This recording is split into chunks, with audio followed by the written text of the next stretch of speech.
Hello and welcome to our how-to video on our Insta liners and lids kit.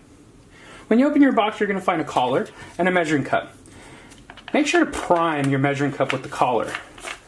This might take a few times to make sure that thread and the collar line up nicely. After doing so, place your cup down and put your liner in. Once you drop your liner in, pour your paint. After pouring your paint, grab your lid. This lid needs to be securely placed on top.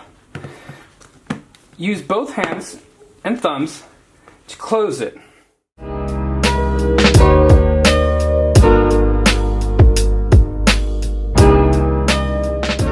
Grab your collar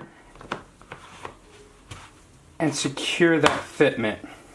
And once you've done that, grab your adapter to your gun and place it right on top. And there you have it.